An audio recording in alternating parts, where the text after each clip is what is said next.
Magazine RCA. Olá, viva, sejam bem-vindos a mais um Magazine RCA. Eu sou o Miguel Sousa Azevedo e hoje temos um convidado especial. Ele é engenheiro do ambiente, é jornalista desportivo, aliás é colaborador da Estação Pública, nasceu na freguesia de São Bartolomeu e chama-se José Eliseu Mendes Costa. Quem não o conhece, José Eliseu, bem-vindo ao Rádio Clube de Angra. Olá, Miguel, obrigado. Obrigado por teres aceitado este nosso convite para fazeres parte desta senda de várias conversas que vamos tentando levar a cabo no Magazine RCA, ouvindo um bocadinho o que é a nossa gente, o que é a nossa terceira e o que são também os nossos Açores. Partindo precisamente deste princípio, e fiz uma pequena busca, porque tu tens informações dispersas um pouco por várias páginas, e achei uma citação muito engraçada que refere que os seus pais, José Bernardino da Sousa Costa e Teresa Contente, deram à luz um rebento com um dom que só alguns possuem, o improviso genuíno. Isto é uma coisa deliciosa. E de facto é por esta vertente, vamos depois explorar outras, que tu te tornaste conhecido desde muito tenra idade. Vamos desde já citar também aqui uma obra importante que é o livro Improvisadores da Ilha Terceira, Suas Vidas e Cantorias, do saudoso Borges Martins, que relembrou que te estreaste em público com 10 anos de idade, cantando com António Plácido em São João de Deus. Vamos começar exatamente por aí. Nós já tivemos esta conversa noutros fóruns. Recordas-te dessa tarde-noite em que tu tiveste a tua primeira aparição de público? Recordo-me perfeitamente. Recordo que foi uma quarta-feira, eu acho que não. Em 1981, o 10 de junho, que foi o dia dessa estreia, eu acho que deu numa quarta-feira. Uhum.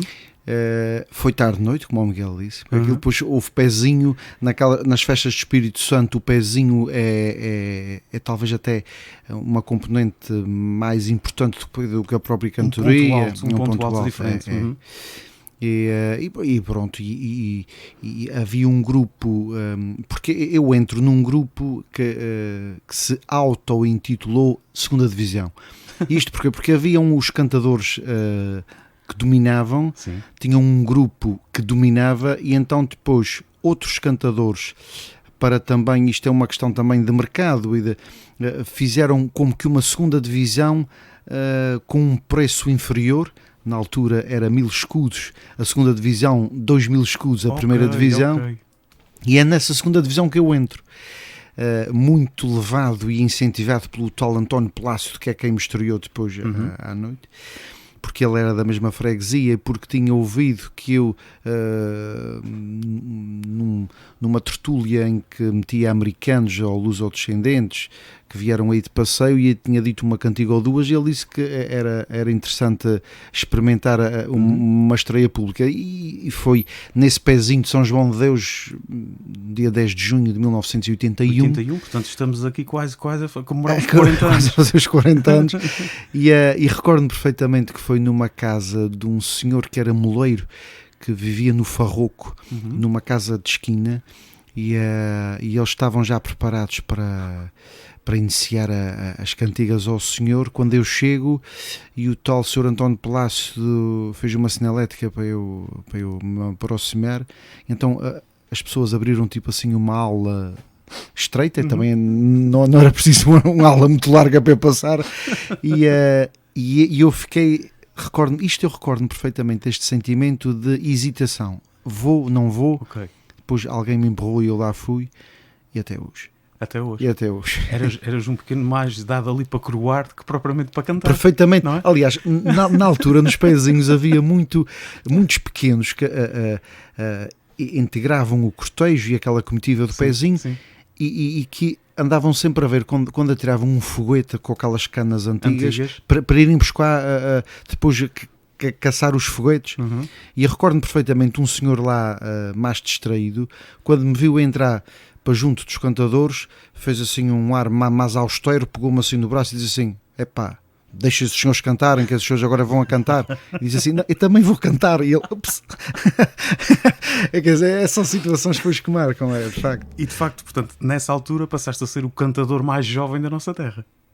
Foi exatamente, naquela altura sim. E não era hábito como agora, e também vamos falar desta nova vaga, naturalmente, que tu és uma espécie de padrinho, e não era comum crianças tão pequeninas que se iniciassem nessas Sim, andanças. com a qualidade não. Com a qualidade não. Parece que a Turlu, em tempos idos, tinha também se iniciado muito precocemente, até ainda mais precoce. Está registado que foi com 7, 8 anos, não sei, mas isso aí, portanto, foi um caso ainda mais precoce, e agora recentemente houve casos mais precoces do que eu. Mas naquela altura não, até porque não era muito fácil entrar-se no círculo de cantadores, porque uma comissão de festas, acabando de ter um orçamento para uma cantoria, claro que não ia arriscar apostar no desconhecido. Fazer estreias. Exatamente. Agora se calhar é um bocadinho ao contrário. Talvez, exatamente. Umas vezes corre melhor, outras vezes claro, corre pior, é um risco mais calculado. Concordo perfeitamente com o Miguel, que estamos numa situação diametralmente oposta, ou seja, agora eles perguntam logo se há alguém novo. Ok. Portanto, agora é ao contrário. Realmente, passados esses 40 anos... Isto foi num instante. Vamos voltar a esses anos, a esse início dos anos 80. Nessa altura, inclusivamente, participaste na gravação de um disco chamado Os Miúdos da Ilha Cantam Saudade. Foi com a Anabela Mancebo e com o António Mota. Isso foi tudo muito incentivado pelo pai da Anabela Mancebo, o José Domingos Mancebo. E pronto, Anabela Mancebo celebrizada por cantar o hino do Lusitânia. Exatamente. Mas foi, ela cantava muito bem. E depois, inclusivamente, depois formou-se com estudos superiores em canto e música. Portanto, seguiu essa via. E eu, como era assim uma novidade, aproveitou-se 2 em 1 e fez-se um disco com os dois. Nós somos da mesma idade. E pronto. E eu até às vezes costumo dizer que se eu não tivesse iniciado tão precocemente a atividade de canto, às tantas nunca tinha sido um cantador, pelo menos público, porque depois por exemplo, os rapazes têm um amadurecimento mental mais retardado do que as raparigas, é mais demorado. E então depois chega ali uma certa altura em que corporalmente nós somos já homenzinhos, mas mentalmente ainda somos canalha, como a gente costuma dizer no campo, portanto ainda criança. Eu passei aqui uma fase de transição muito difícil, porque as ideias não acompanhavam aquilo que o corpo transpartia. Portanto, ou seja, as pessoas criaram uma expectativa e eu defraudei-as porque não acompanhei essa evolução que era esperada. Então aqui há uma fase negra em que eu penso, não desisto. Mas nunca paraste? Mas nunca parei. Portanto, foi ininterrupto. Mas, por isso é que eu digo que se não tivesse começado tão cedo, ou começaria dos 20 para a frente já com outra estrutura, ou então não terias começado. Não tinha iniciado. Em alguma altura pensaste que para lá de seres cantador, portanto um improvisador, poderias mesmo seguir uma outra faceta da música mesmo? Isso não, porque na música eu nunca pus pé e não... Nunca foi uma coisa que tivesse passado pela cabeça? Não. Quer dizer, eu gostava de ter sido músico de filarmónica, porque eu gosto. Mas pronto, mas era... Aliás, essa é uma das nossas outras enormes riquezas, não é? Mas pronto, mas depois nunca... Também com escola, com cantorias e depois ainda mais ensaios de filarmónica, portanto, isso nunca teria dado muito certo, mas pronto, mas eu nunca pus o pé na música, e depois na escola... Eu era sempre uma pessoa muito distraída, às vezes com grandes dificuldades de concentração, sim. Sempre muito virado para a chalaça em vez de me focar na aprendizagem. Um rapaz brincalhão. Exatamente. E depois também as próprias cantorias, pelo tempo que me roubavam, prejudicou-me um pouco nos estudos, mas depois lá fui equilibrando a coisa, fui crescendo, fui dividindo melhor o tempo, pronto, e lá. Mas tens ideia de que essa fase, ou seja, começaste muito novo e que depois acabaste por viver uma juventude de alguma forma diferente, porque estavas envolvido numa área que requeria alguma seriedade e, como tu bem dizes, se eras brincalhão por natureza... Era uma área que me obrigava a ser adulto mais cedo. Adulto mais cedo, exatamente. E acaba por se ganhar bastante em convívio com gente mais idosa, tanto de colegas como até de público. E com sabedorias muito diversas, muito. Que é uma das coisas que e há pouco e profundas. Estávamos a comentar, já vamos também falar nisso mais à frente. Estas entrevistas têm essa coisa boa, vamos falar mais à frente e às vezes ficam coisas para trás.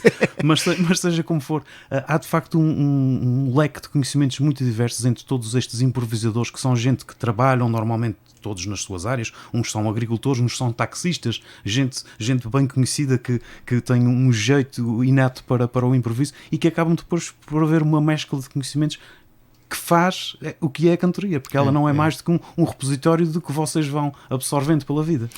Eu às vezes costumo dizer, por exemplo, à minha filha, que há um tipo de aprendizagem que perdeu-se um pouco, que é aprender pela conversa. Conversa-se menos. Exatamente, conversa-se menos.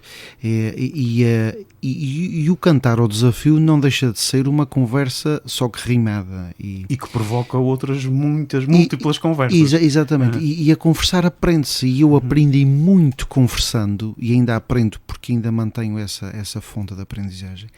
Mas aprendi muito conversando tanto com colegas, durante a atuação era cantando, mas na fase de pré-atuação ou pós e na deslocação para as festas, a falar tipo com o João Ângelo, José Domingos, José Amaranto, José António Plácido, tudo pessoas mais velhas do que eu, na ordem dos 30 e mais anos. Exato. Aprendi muito conversando isto com colegas e depois com o público. A cantoria atraía muito gente adulta ou daí para cima. Portanto, obrigou-me a falar com gente idosa com quem eu dava muito bem e aprendi muito. Ou seja, uma aprendizagem pela conversa. Exato. E foste criando, pode dizer-se, o teu próprio léxico e a tua própria bagagem de palavras, de sentidos, dos próprios atrevimentos, porque a cantoria é muito fértil nisso. Claro, aliás, aprende-se vernáculos portanto, ao nível das palavras, mas interessantíssimos e que se nós hoje não os dissermos, não os transmitirmos a quem vem eles atrás, perdem-se. Daí talvez também a importância de homens como, por exemplo, foi o Borges Martins e mais recentemente trabalhos feitos pelo José Luís Borba e por outras pessoas que vão realmente preservando todo esse modo. Aliás, é curioso que o próprio espólio do Rádio Clube de Angra, e há pouco também falávamos disso, tem gravações antigas de nomes grandes como a própria Trulu. Foi muito importante na divulgação de cantadores populares, tanto aqueles associados às cantigas ao desafio, como aqueles às modas de baile, como o José da Lata e outros. Exatamente. Portanto, o Ferreirinha Velho, o Abel, o João Ângelo, o Plácido, gravações no Rádio Clube de Angra que abriu portas aos cantadores, quando os cantadores, numa fase até que os cantadores eram vistos pela comunidade citadina como alguém que tinha algum jeito para aí umas chalaças, mas não muito acima disso. Que não deixava de ser de outro extrato social. Exatamente. E houve aí... E o Rádio Clube abriu portas, talvez nos Açores foi o primeiro, o Rádio Clube, eu costumo dizer que o Rádio Clube e o Gervásio Lima foram da bolha quem se olhou para os cantadores e quem abriu portas aos cantadores, cada um na sua área, um na escrita, outro nas gravações, nos registros áudio. Engraçado porque sendo uma coletividade eminentemente citadina e sempre com gente da cidade, se assim podemos chamar, e pronto, se nos reportarmos à década de 40, 50, 60, nesses primeiros anos, é de facto uma abertura que ainda bem que aconteceu. E esses próprios cantadores ajudaram a fazer essa ponte da comunidade rural para a citadina, porque eles depois foram ganhando o seu próprio elan. Sim, claro. Aí há uma figura muito importante que foi o João Ângelo. Portanto, ele entrou no goto da comunidade citadina e tanto é que ele era, por exemplo, muito querido numa festa que é de São Carlos, que tem as suas particularidades e quem anda à volta daquela festa é gente de um nível social elevado e tinham-no como um autêntico ídolo, nem que seja ídolo das quintas-feiras de São Carlos. E isso aí, ele foi um cantador que da minha geração foi aquele que fez primeiro aquela ponta, ele e o António Plácido, com a comunidade citadina através das velhas, e pronto, e depois à boleia deles, outros. Deles para trás, provavelmente também alguém há de ter entrado no goto da comunidade citadina, mas isso aí já não é do meu tempo. Tocaste naturalmente num tema que era obrigatório nós abordarmos. Há alguns meses ou anos referiste mesmo que o João Ângelo foi o cantador com quem mais cantaste e a quem mais deves. Exatamente. Não só por não serem tem dúvidas da mesma freguesia. Sim, pelo papel realmente preponderante que ele teve no teu crescimento. Claro. Crescimento aqui nas duas vertentes. Sim, não, mas como pessoa e como exatamente, há tiques, há tiques de conversa, portanto, em diálogo de prosa e tiques de palco que eu tenho dele. Portanto, isto é de muitos anos de convívio. E são coisas que tu adquiriste automaticamente. Exatamente. É quase instintivo. Como é que tu recordas o João Ângelo, que recentemente nos deixou com 85 anos, muito bem vividos? Como é que tu recordas como pessoa, para lá da sua presença nos palcos? Há uma frase que ficou registada nos microfones do Rádio Clube de Angra semana passada, ou há duas, por um colega meu chamado Fábio Urique, que foi uma frase muito feliz, que ele diz: João Ângelo não era homem de dois sorrisos. Portanto, ele era uma pessoa bastante frontal, seríssima em tudo o que a gente pode considerar como pessoa séria. Portanto, era uma pessoa então muito frontal, odiava a mentira ou até as meias verdades. E era um homem que tinha uma inteligência social muito forte. Tinha só a terceira classe, mas tinha uma inteligência social muito forte.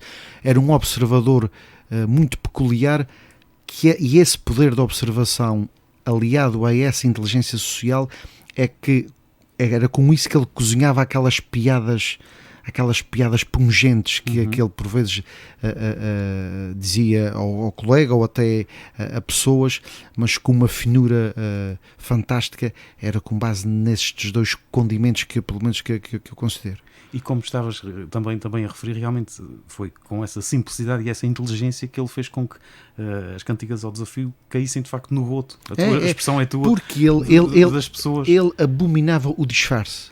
Portanto, ele era genuíno, e essa genuinidade e essa simplicidade que ele orgulhava-se de ser uma pessoa do campo simples, e era esse não querer disfarçar a sua genuinidade que as pessoas gostaram. Porque há gente que atua assim, mas que não é assim. Exatamente. Ele era exatamente, portanto, ele não disfarçava. O que estava na embalagem era o que o pacote mostrava. Exatamente. Aliás, ele costumava dizer uma expressão que vai dar a isso, que era: ele mostrava na montra o que tinha no armazém. Ele dizia isso. E depois tinha aquela limpidez daqueles olhos que de facto falavam antes de ele começar a cantar, não era? A expressão. O tal poder de observação que havia sempre ali um sondar de tudo o que se passava. De facto, há uma imagem que é muito interessante e que foi aproveitada até pelo José Liduino no livro que escreveu com a biografia do João Ângelo, que é aquela imagem em que ele está numa pose quase presidencial, num descapotável. Exatamente. Ele próprio, depois, quando foi confrontado com aquela imagem, ficou chocado. Como é que ele tinha chegado àquilo? Parecia o presidente dos Estados Unidos. Exatamente. De facto, a história daquele carro até é engraçada, porque poucos minutos após aquela fotografia ter sido tirada, o carro pegou fogo. Eles tiveram que sair do carro a toda a força, senão aquilo ficavam junto da chapa. Toda a boa imagem tem uma boa história por trás também. Mas também acho que é interessante referir isso, e aqui já vamos também focar a questão das velhas. As velhas, como já disseste e bem, antes e depois de João Ângelo. O aproximar das pessoas às velhas. Sim, claro. Não apenas ao improviso, mas às velhas, à estrutura das velhas antigas. Isso acabaram por se vulgarizar no melhor que o termo pode ter. Podemos conotá-lo com este epíteto, não sei se a gente vai dizer o nome certo, que é o mestre das velhas. Isso não há dúvida nenhuma. Ele marcou uma mudança no estilo, na entoação, no conteúdo das velhas, indelével. Isso não há dúvidas absolutamente nenhumas. Porque depois, ele quando inicia o grupo das velhas com o António Palácio, há depois aqui uma circunstância que globalizou-os, que foi a RTP Açores é introduzida nos Açores aí pelo 1975, 76. Exato. E eles já tinham um grupo montado, mas era velhas que eram conhecidas nas festas da terceira. A RTP faz uma festa barra cerimónia grande do seu segundo aniversário ou coisa assim parecida, e convidam-nos para eles irem cantar velhas. Não sei se foi emitido, foi a partir de São Miguel. Eles foram lá cantar velhas a Ponta Delgada, numa época em que toda a gente via era a RTP Açores, porque só havia aquele não canal, havia alternativa, e quem não tinha televisão ia para a casa do vizinho ver, e portanto eles, quando fizeram essa atuação na festa de aniversário da RTP, foi a sua globalização enquanto figuras ligadas às velhas e da própria moda, porque eu testemunhei depois de ir com ele, João Ângelo, cantar às ilhas todas dos Açores. Não havia ilha que não o conhecesse e que não o ligasse ou que não o associasse às velhas. Automaticamente. Nenhuma. Portanto, isso foi aí, a partir daí até hoje. Portanto, hoje há o Bruno Oliveira, que é um grande cantador de velhas, sim. Mas estamos numa época em que, se fizermos uma atuação de velhas muito bonita nas Sãs Joaninas, pelas redes sociais e pela internet, isso no dia a seguir, a Austrália já sabe que a gente cantou. Agora, naquele tempo, não. Era diferente. E é. o próprio estilo de cantar, foi modificado. Um cantar, isto é a apreciação de um leigo que já ouviu gravações antigas, logicamente nunca vi ao vivo o Ferreirinha das Bicas, nem a Turlu, mas já ouvi muito, e havia de facto, o ritmo era diferente, os próprios tocadores depois foram atrás, evoluíram muito, que também é uma vertente muito importante, porque isto dá um nível geral na nossa terra e nas nossas ilhas, quer nas cantorias populares, quer no próprio carnaval, cada vez se toca mais e melhor música, e de facto, hoje em dia é bonito até só ouvi-los aquecer antes de começar a cantoria, não é? E isso realmente acho que foi um ganho muito grande, mas o próprio pausar, houve uma intensidade que se foi modificando. Sim, claro que foi. Quer dizer, e depois também no próprio conteúdo das velhas, ou seja, velhas com piadas de cariz político, só foi possível a partir de 25 de Abril. Também. Antes era mesmo a velha profunda, tinha pura. Que ser muito retorcido, tinha que ser muito rebuscado. Mas era mesmo. Era mesmo, portanto, aquilo era mesmo meia palavra para bom entendedor. Quer dizer, não era uma, era meia. Claro que depois de 25 de Abril abriu tudo, o leque de opções no que concerne a graças elegíveis para as velhas aumentou grandemente. E hoje também está-se às vezes até a entrar mais pela velha de despique, ou seja, aproveitar o adversário para... A provocação constante. Exatamente. Em que acaba por haver, às vezes, piadas que são mais fortes, mas naquele todo vive-se um ambiente muito saudável. Sim, claro. Não, nas velhas, há certas piadas que nas velhas são toleradas e que, se for num pezinho, numa cantigas ao desafio, também se lo-ão, mas de uma forma com mais reservas. Vão soar um bocadinho mal, não é? É. E depois há aqui um papel que é fundamental, que se deve também aos nossos improvisadores, que é a ponte que foi feita, essa então bem mais extensa, com a nossa diáspora, porque a partir de uma determinada altura, se eventualmente antes havia deslocações, mas eram coisas mais pontuais, houve uma altura em que, se calhar nas últimas décadas, 2 décadas, década e meia, passou a ser um corre-corre de viagens aos Estados Unidos, ao Canadá, a todos os sítios onde houvesse açorianos, eles queriam os cantadores lá presentes. Sim, pois... Tens a noção de que podias ter viajado muito mais ainda do que viajaste? Isso não também, porque a pessoa tem aqui a sua vida. Digo-te isso, se não houvesse as vossas posições, as solicitações são mais do que as idas. Sim, talvez. Mas isso não só relativamente a mim, a outros. Sim. Tu já estás aqui a funcionar num papel quase de embaixadores, portanto já passaste a uma categoria em que já abraças as novas gerações. Sim, isso sim, e faço com muito gosto, porque isto é também pensar um bocadinho mais à frente no futuro. Portanto, no futuro desta própria cultura popular e das cantigas de velhas, desafio e pezinho. Mas pegando na diáspora, as pessoas que emigraram pretendem depois, nas zonas de acolhimento, Exato. de desenvolverem festas nos mesmos moldes Replicam a coisa ao mais ínfimo pormenor. de quando saíram Exato. da sua terra. E quando saíram da sua terra, as festas eram touradas e cantorias. Era praticamente isso, além das festas religiosas. Sim, sim, sim. E vamos para as festas de imigração, eu agora refiro-me, por exemplo, estou a pensar na Califórnia, touradas, cantorias e a festa religiosa. Ou seja, há algumas evoluções, mas esta base mantém-se. Então, os cantadores foram sempre, então, desde os anos 30, chamados já às comunidades de imigrantes, até hoje. Hoje, as solicitações são maiores porque há mais festas, talvez, na imigração, e porque, curiosamente, a internet globalizou ainda mais isto. Completamente. Globalizou ainda mais isto.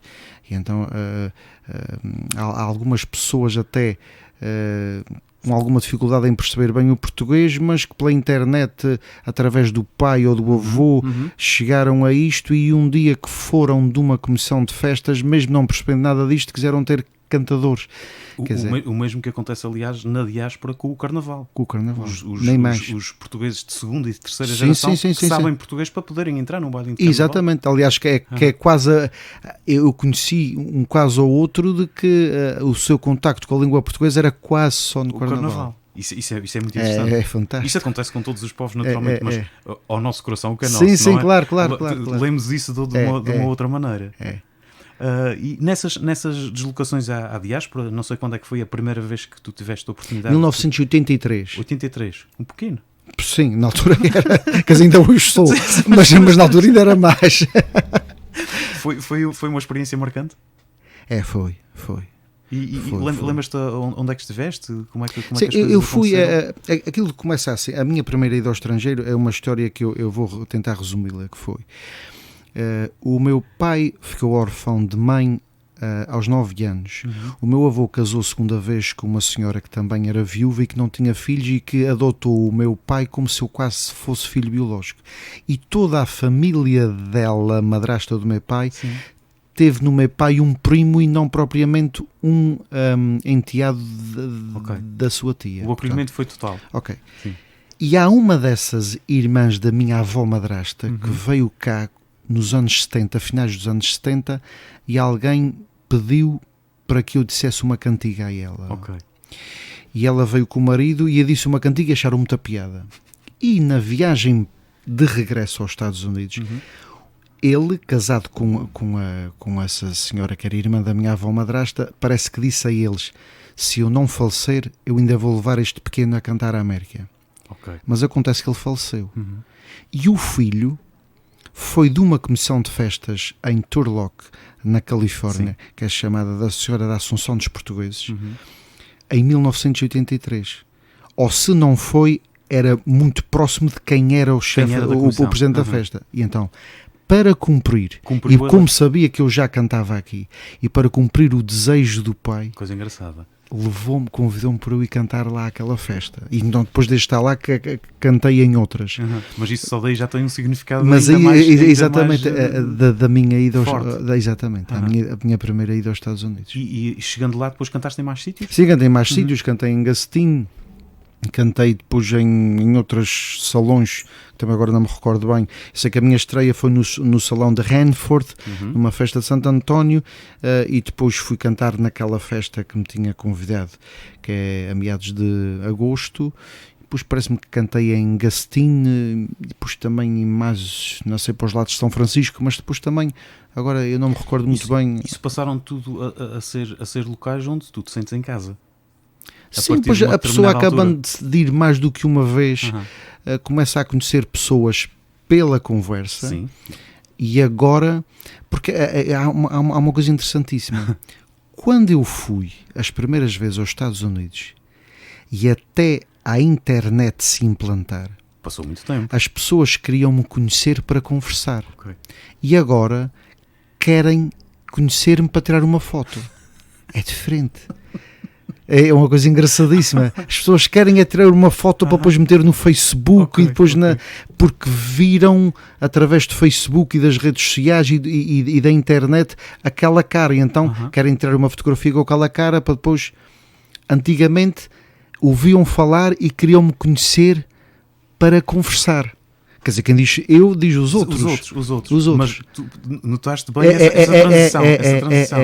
É uma coisa interessante. Procuravam-nos para conversarem e agora procuram-nos para nos fotografarem. E tens a noção que também a nível local, porque as cantorias, as gravações, as emissões em streaming, tudo que seja relacionado com cantoria, e vamos pegar nisto na última década, vamos generalizar desta forma, a última década, os últimos 15 anos, mas houve um boom, uma coisa fabulosa. O Miguel está a balizar isso muito bem. Quer dizer, foi 2009, 2008, 2009 para cá que foi esse boom. Com o aparecimento. Mas é impressionante o número de acessos e a dedicação que as pessoas têm. É normal que há fãs de cantoria que correm as cantorias todas que existem. Há cantorias mais afamadas que outras. Sim, claro. Há sítios onde tem que se chegar muito cedo, porque senão tem que se ficar a muitos metros de distância. Aliás, a cantoria, o desafio, é sempre um risco da comissão, porque não há garantia de qualidade, porque pode haver uma noite de bons cantadores desinspirados e não correr bem, e uma noite de cantadores com menos nome, mas mais inspirados e ser uma noite muito mais agradável. Quer dizer, é sempre um bocadinho um investimento de risco. Sem ainda irmos à tua faceta de comentador desportivo, é quase como os galácticos quando perdiam, não é? Exatamente. Não é? Pode-se juntar a seleção e a coisa de muito bons jogadores e eles depois não trocam bem a bola.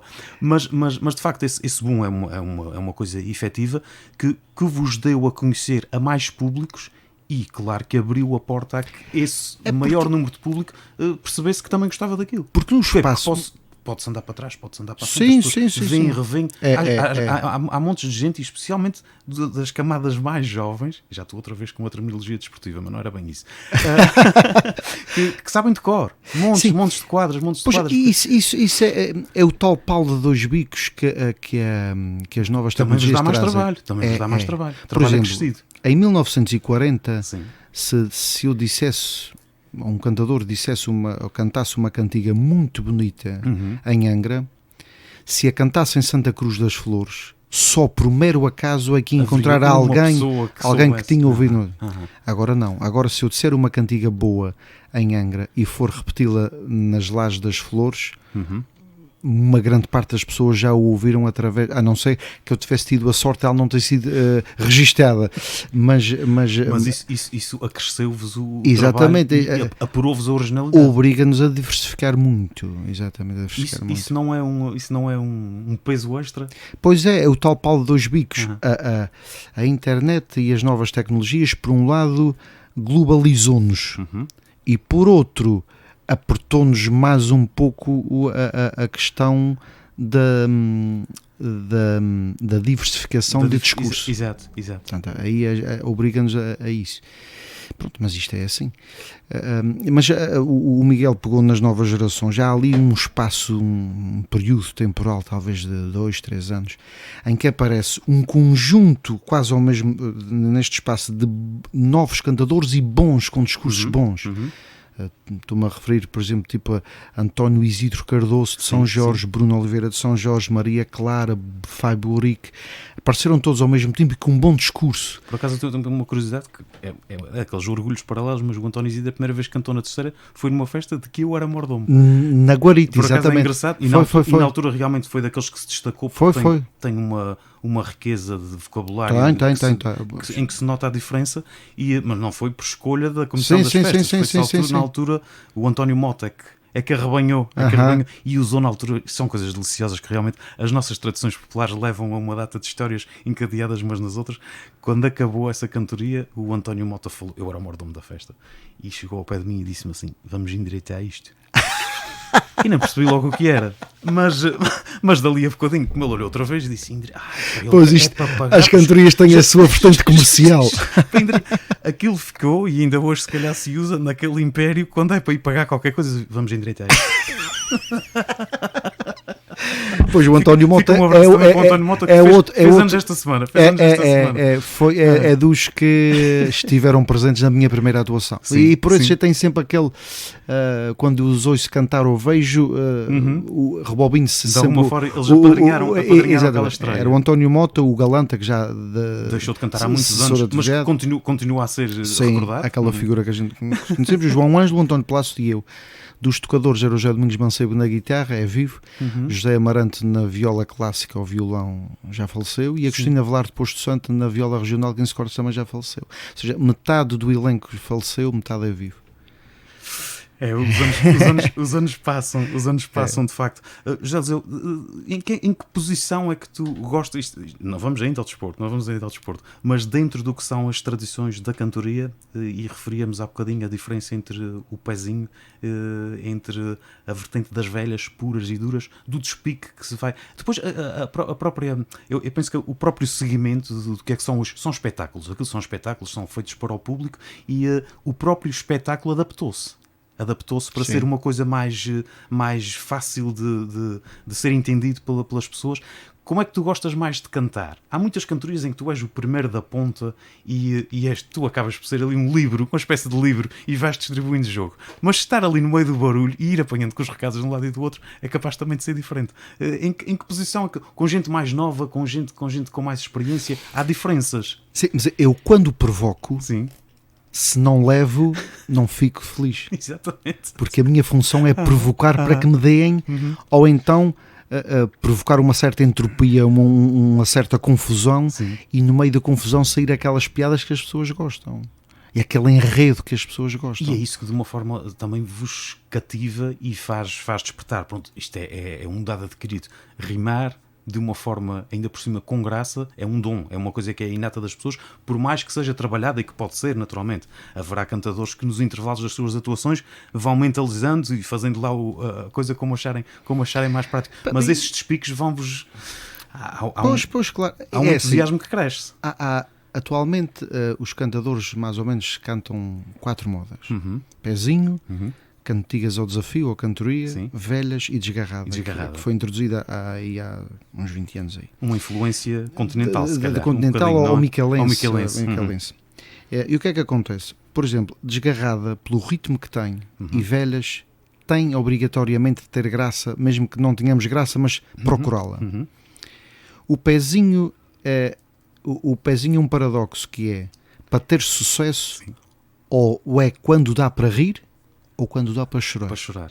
Portanto, há aqui estes extremos. A cantoria é mais aquela de conversa mesmo, ou seja, vai amadurecendo e pode ter várias fases. Tem um desenvolvimento. Fase séria, fase cómica, e uma introdução, um desenvolvimento, é quase como um texto e uma conclusão. E pronto, e as pessoas aqui gostam muito do pezinho nas festas de Espírito Santo, aquela envolvência da música de sopro, do ir de casa em casa. E onde tu tens a noção de que vocês têm ali nas vossas mãos um pouco dos sentimentos de todas aquelas pessoas, pelas próprias andanças das vidas, já sabem o que é que vai ser evocado em alguns sítios, mexem muito com o coração da gente. Claro. Aliás, às vezes a comitiva de pezinho está a chegar a uma casa em que a música filarmónica vai tocando, e a pessoa que está a receber o pezinho emociona-se sem que nós nada digamos. Exatamente. Nada. É a mistura de sensações vividas, em que a música lhes relembra o próprio cenário. Tudo. E podemos afirmar com todas as letras que neste tempo de pandemia isso ainda é mais agudo. Sim. Sim, é impressionante. Claro. É impressionante. Isso é. Qualquer pessoa que isso ouça agora... Há uma saudade. Eu até aí há poucos dias atrás falei com uma pessoa que me disse: eu nem gosto nada de festas, mas já estou a sentir falta delas. Exatamente. Já havia outra leitura, que é a pessoa que não gosta de festas, eu até queria que houvesse só para não ir. Porque há pessoas que não gostam, pronto, coitadinhas. Mas de facto, esta saudade que as pessoas vão tendo. Estamos a falar de uma coisa, já vamos no segundo ano, estamos coartados Sim. de coisas que fazem parte do nosso viver. Recordo sempre uma frase de uma pessoa que foi entrevistada aqui. Nós o ano passado fizemos uma emissão especial de São Joaninas, mesmo sem haver São Joaninas. E houve uma pessoa que já nunca consegui recordar quem é, que disse: isto chega a esta altura do ano, o nosso organismo já está preparado. Mas é verdade. Especialmente o terceirense vive aqueles meses de antecedência das festas. Tudo tem o seu próprio sabor no seu tempo. Exatamente. E são ritmos que, com o crescer pela idade, nós vamos adaptando a essas circunstâncias que agora não existem. Claro que estamos mentalizados para este recolhimento. Sim. Mas esta época chamava pezinho. O foguete já chamava a pezinho aqui, a pezinho, o som da música, mas isso é uma coisa impressionante, mas de facto mexe connosco. Mexe connosco. Olha, eu, por exemplo, interrompi a atividade do ano passado, pelo menos de modo mais regular, com a pandemia. Vão-me perguntar: sentiste saudade? Até que não, porque encontrei outros focos, ora aqui, ora ali. Mas um dia saí do serviço, eu até o que eu quero contar não é bem o ano passado, mas sim quando o meu pai faleceu. O meu pai faleceu em 2017 e eu fiz um período de 6 meses de luto e não cantei. E perguntam-me: sentiste falta desse tempo de não cantar? Não, porque arranjei outros focos, ou na minha horta, ou no desporto. Mas um dia saí do serviço e havia pezinho no império dos quatro cantos. E eu passei pelo pezinho. E aí, quando esbarrei no pezinho, aí então senti a máquina a trabalhar um bocadinho mais acelerada. Ou seja, eu não senti falta enquanto não passei pelo pezinho, pela festa. Pronto, porque isto eu não consigo, parece-me, por muito mais anos que viva, despir muito esta farda de cantador. E mesmo que quisesses, acho que tinham insistido muito contigo. Não antevendo quando é que vamos ter uma normalização de tudo isto, penso que ela já esteve mais distante, mas seja como for, têm sido usados alguns artifícios, e inclusivamente utilizando as novas tecnologias para de alguma forma não fazer com que as coisas parem por absoluto, que isto depois também mexe, já é outra vertente, mas mexe muito com a nossa forma de encarar a vida mesmo. Já aconteceu, vocês já tiveram cantoria, já houve cantoria na televisão, já houve as próprias autarquias, já essas formas também alternativas servem para quem ouve matar saudades. Exato. Mas para quem canta não é a mesma coisa, nunca. É deprimente. Cantar sem público, por exemplo, é uma coisa que só experimentando. É uma coisa que nós, quer dizer, quase ninguém se inspira com a falta de público. A reação do público é, pronto, isto é para quem está em cima de um palco nas mais diversas atividades, mas para os cantadores, e sendo que fundamental, o que vocês vão fazer parte de um improviso, é. Quem está à vossa frente é que acaba por também dar ali o calor ou não do que vocês estão a precisar. E nem falemos em palmas. Sim, basta só nem que seja o não gostar. Percebe-se logo. Exatamente. Portanto, e às vezes corre mal. Corre, muitas vezes corre mal. E aí depois é que um cantador tem que ter uma certa estaleca psicológica para estar em cima de um palco precisamente nos momentos que não corre bem. Para recuperar rapidamente. Quer dizer, ou seja, sabe que não está num dia assim, vê gente em sinal de que está ali a contragosto ou torcer o nariz e não se pode deixar afetar muito. Nem o próprio semblante pode mostrar. Exatamente. Até porque os do lado estão a olhar. Isso aí é que é difícil. É porque também temos que. Exatamente. É muito engraçado a própria postura em cima do palco. Isto aqui há vários atores. É o colega, é o público, somos nós. A gente joga com estes 3 fatores importantíssimos. Vamos pegar. Há pouco estava-te a chamar uma espécie já de embaixador que acolhe as novas gerações. Estas novas gerações têm dado frutos tão interessantes. Sim, muito, gente muito. nova, tu sabes isso o que é, porque durante muito tempo foste o mais novo, foste crescendo. Fui o mais novo demasiado tempo. Demasiado tempo. Sim. Também já disseste isso uma vez numa entrevista. O que quer dizer que isto teve aqui muitos anos em que a cantoria não apareceram novos valores. Não incentivava ninguém a aventurar-se. E esse tal boom que nós referimos há pouco criou vários nomes que abriram muitas portas. Muitos deles ficaram, ou quase todos. Exatamente, ficaram e incentivaram outros. Ou seja, a partir deste 2008, 2009, outros que tinham o dom e tinham a capacidade, sentiram-se incentivados a experimentar e depois a prosseguir a carreira.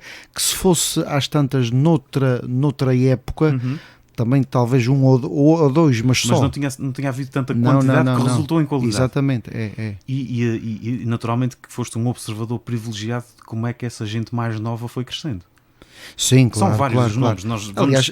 Eu vou-me esquecer de quase todos, mas se nós falamos da Maria Clara, do José Esteves, do próprio Fábio Eurico, que penso que até é um bocadinho mais velho, mas também ainda novo, há vários nomes ali que apareceram e que rapidamente ganharam o seu lugar. Muito. Mas um lugar... Sim. Que justamente, um lugar ao sol justo. Porque de facto ele... Mas percebeste da evolução deles? Sim. Aliás, a minha função nessa malta foi só uma. Foi nas primeiras atuações, nos primeiros contactos, nas primeiras aventuras, procurar que não tivessem medo, porque o medo é uma peia que prende, não deixa correr. E se a pessoa não tiver medo, ou se tiver alguém que tire o medo, eles só o facto de conseguires desbloquear esse medo era um incentivo. Um incentivo, porque depois cada um canta pela sua boca, cada um anda pelo seu pé. Isto ninguém canta por ninguém, está a perceber? Já conheceste gente que nitidamente teria talento para ser um bom improvisador, mas que nunca se aventurou ou que nunca terá coragem? Sim, já. Por exemplo, há um cantador que morreu até bastante novo, relativamente novo, chamado Carlos Andrade. Exatamente. Que era de Santa Maria. Que ele tinha um talento formidável, mas só se aventurou a pisar palcos públicos como cantor a desafio já com mais de 40 anos. Quer dizer, isto era um talento que estava à espera de oportunidade ou de incentivo ou de um clique. O que teria sido se tivesse começado mais Exatamente. Porque há uma evolução nítida também para quem já tem muita experiência, ou seja, vocês vão acompanhando os tempos e estas próprias mudanças que nós falamos há bocadinho. E eu conheci também, mas isso então já numa geração anterior, um senhor de São Miguel, que era o Sr. José Medeiros da Candelária, que cantava muito bem, tinha um talento enorme, mas o pai nunca o deixou ser cantador. Lá está. Porque antigamente os cantadores eram conotados como gente que tinha talento, mas que numas noites tomavam aí umas pielas alcoólicas que depois, e o pai nunca o deixou. Não queria. Havia uma conotação que não era positiva. Exatamente, não. Mas isso agora, ser cantador hoje em dia, de alguma forma, e também aqui no bom sentido, às vezes é ser quase levado ao colo pelo povo, porque as pessoas gostam muito. O povo gosta. O povo aqui, no mais transversal. Sim. A cantoria hoje em dia é de múltiplos públicos. Sim, hoje em cada dia vez mais. Hoje em dia isso é. Já tiveste noção de que às vezes até fica bem ver a cantoria?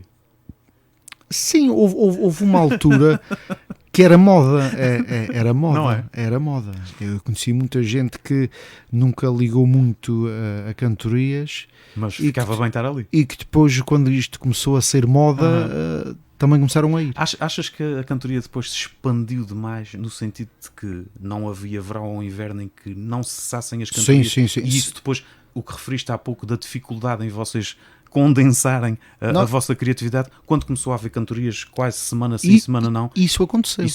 Durante ali 3 ou 4 anos. Por isso o último ano que eu fiz isso, que foi o ano que eu mais cantei na minha carreira, foi 2013. Também quando acabou esse ano, eu disse, bom, daqui para lá, inverno é para outras atividades, para descansar. E então depois cantar é só no verão. E foi precisamente por causa desse boom. Foi uma espécie de uma febre que depois acalmou. Foi uma febre. Depois acalmou, mas realmente elas eram às dezenas. Foi uma coisa... Por isso mesmo, e as pessoas depois iam sempre a cada uma com uma expectativa demasiado alta. Isso depois também não era bom e depois também criava-se o perigo de se banalizarem. Exatamente, este problema, e depois dificultava a vida aos É, ditos galácticos que há bocadinho tínhamos referido. E vamos pegar nestes galácticos, nestes últimos minutos que ainda temos, porque temos que referir a tua atividade de jornalista desportivo, de comentador desportivo, que semanalmente acompanhamos concretamente na estação pública, nossos caros amigos da Antena 1 Açores, onde, especialmente, mas também da RTP. Como é que isso começou? É muito simples. Eu sempre gostei muito de futebol. E depois, em frente à casa da minha mãe, a seguir ao terremoto, fez lá uma casa o Armando Mendes, que é chefe de redação do Diário Insular. Tornámos-nos amigos e ele sabia que eu gostava de futebol. E em 1993 houve umas mudanças profundas no Diário Insular, nomeadamente no desporto, em que a coordenação depois teve de mudar. E houve necessidade de encontrar alguém que quisesse escrever umas letras sobre desporto para o Diário Insular. E ele perguntou se eu queria tentar. E eu tentei. E depois tentei... E foi como a cantoria, foi até hoje. Foi até hoje. Depois, por mais custo que outra coisa, talvez aceitou-me numa segunda tentativa e comecei a escrever para o Diário Insular. E a rádio, quando é que... A rádio, depois também houve o mesmo problema. Na parte desportiva houve ali uma remodelação. E o Armando Mendes com o Rafael Cota, sim, também disseram, uma vez que eu estava agora no jornalismo desportivo, embora escrito, se eu queria tentar.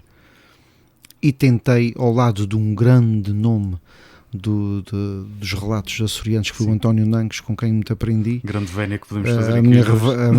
Faz aqui uma vénia a ele. Um excelente colega e um excelente repórter. E então, depois, a verdade é esta, é que se não tivessem falta de pessoal, eu não teria permanecido lá no desporto, porque os meus inícios foram muito fracos.